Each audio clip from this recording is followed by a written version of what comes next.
guys, it's Justine, and today's video I'm going to tell you about how I planned for Disney on Ice like a pro. So Disney on Ice was visiting our area about, by the time this video goes up, it will have been about a month ago, and when I saw that they were selling tickets, I immediately wanted to buy them to surprise my husband for our anniversary, because our 5-year wedding anniversary was last month. And so I'm going to tell you how I did that surprise and also a few tips for Disney on Ice. So just starting off, when I went to purchase Disney on Ice tickets, they were in our area starting on a Wednesday night. They had one show on Wednesday, one show Thursday, one show Friday, 2 Saturday shows, 2 Sunday shows, and a Monday show. The Monday show was the last show in our area, and the tickets for this show were also so inexpensive, and when I went to purchase tickets, all the other shows were almost sold out, and this show, there were so many seats left over, and so it was very easy for me to, one, get inexpensive tickets. I think tickets for this show, we were in the midsection, we were in row 10, which I'll talk about in a little bit. We were in row 10 and our tickets were $30 each, which the weekend shows, I think the same tickets for our seat for the weekend shows were $45 for those seats. And then Monday night, they were only $30.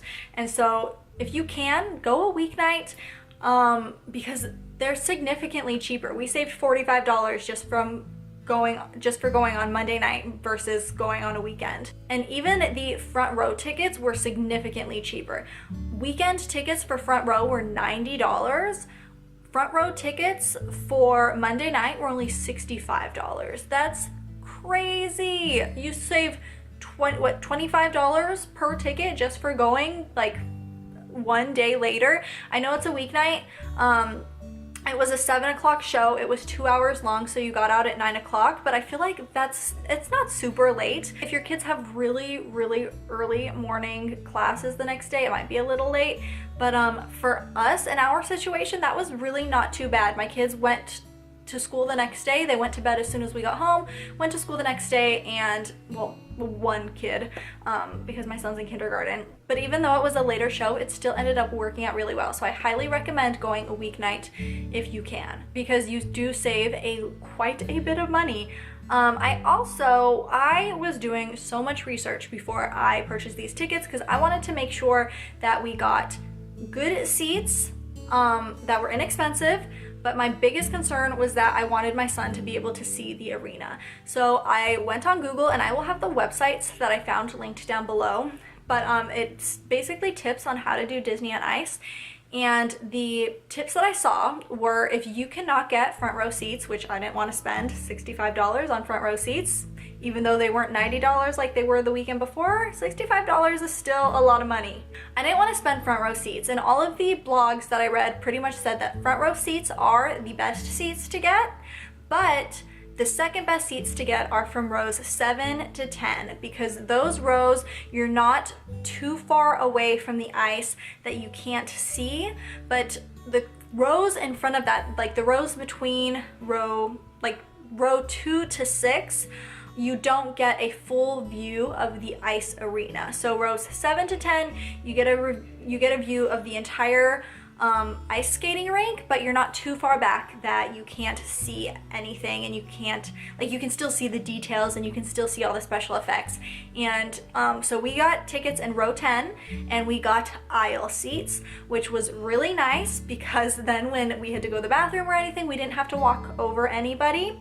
Also, because we went on a Monday night and it was the last show, the arena was not very full. Like, there were nobody was sitting next to us, and nobody was sitting in front of us. And so my son was able to see the ice very easily, and we were able to spread out a little bit because no one was sitting next to us, and so it was really pleasant. We also got our seats on the long side of the rink, which is what pretty much every blog that I read said, get them on the long side of the rink, because then you get like the best view of the ice, which I'm really glad I read that, because I almost got corner seats But apparently corner seats are the worst seats to get. I think two blogs that I read said do not, like, under any circumstances, get corner seats. So I avoided those at all costs, and I got perfect seats, row 10, in the aisle on the long side, and it was perfect. We got to see the whole rink.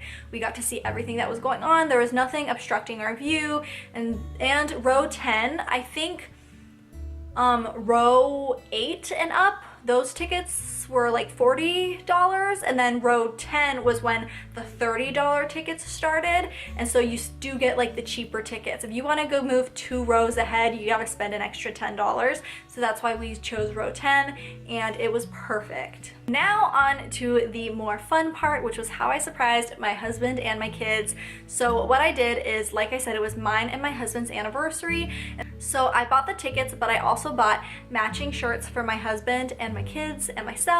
And I got these shirts for my husband and myself off of eBay, and they are just Mickey and Minnie Mouse shirts that say hubby and wifey, and they're really cute. Mine is a red shirt, his is a black shirt, and I will have where I bought them on eBay linked down below if you're interested in those shirts. And they are so cute. They were only about $10 each, which if you were to get something like that off of Amazon, it would probably be like $20 to $30. And so I highly recommend getting them off of eBay. And they just looked so cute. My husband hates matching me, but he did it because it made me happy, and so that was a lot of fun. And then my kids' shirts are just, well, I didn't get them just shirts. I got them entire outfits, like a shirt and matching pants. I got those from the Disney store. My son's has Mickey Mouse on the shirt, and my daughter's has Minnie Mouse. And I tried to find shirts that kind of matched, and like ones that had similar cartoon versions of Mickey and Minnie Mouse, and that also were red and black, so that they would match mine and my husband's shirts, but that they would also match each other's. Does that make any sense at all? And so I was able to find some at the Disney store, and it was just a lot of fun. We all matched, and we just had a great time. My kids got a kick of matching. My husband did not, but my son loved that we were all matching. So what I did is, after I got the tickets and the shirts, I put the tickets inside of a card, and then I put the card at the bottom of a gift bag. And then I folded up all of our outfits and put them in the gift bag. So that way, when my husband opened his present, he would pull out matching shirts to kind of hint that we were going to go do something. I wanted him to think, like, why is my present a bunch of Mickey Mouse shirts? And then when he got to the bottom of the bag, he would open it up and there would be the tickets. And so that was a lot of fun to put together. I also got my kids Mickey Mouse ears off of Amazon, and they were so cute. I surprised them with the ears the day of the event. I actually gave them the ears before we left our house, so that way we could take family photos before we left our house and they have the ears on. My original plan was I was going to surprise them with the ears at the venue, but I ended up just giving them those before we left to take pictures. But what I did do is, I had read online that they sell all these glow sticks and light up figures and toys at the arena, and they were pretty pricey. They were like $12 and up. And so I went to Walmart and I bought a bunch of glow sticks. I bought some glow necklaces, glow bracelets, and some glow stick wands, and I put those in the diaper bag, so that way when we got to the arena and my kids saw all the toys and stuff, when they asked for one of the toys, I could just give them the glow sticks, and that worked out really well. What did not work out well is, I also read that they have food and concessions and all of that at the arena, and so when I read that, I decided, okay, well, let's go out to dinner beforehand. So I made dinner reservations through Open Table, which, not sponsored or anything, but Open Table is basically a way to make reservations online, so that you don't have to call and make a reservation, and it's so easy. So I made reservations at a restaurant near the venue, thinking that this will be great, we'll all be full. My son got pizza, and he was excited about having his own little mini pizza when we were at the restaurant, but then by the time we got to the venue, he saw the cotton candy and the popcorn, and he wanted to eat some. And what made it even worse is they had people walking through the stands selling popcorn and cotton candy and slushies and all of that. So I did have to remind my son that we just had dinner, but he was really good about it. We ended up having a really great time. If you can, I highly recommend going to Disney on Ice. It was so much fun. If you're looking for a family activity, it's a lot cheaper than Disneyland. But yeah, if you're planning a Disney on Ice trip, I hope that this helped you plan that trip out. And that is it for this video. Thank you so much for watching. Bye guys.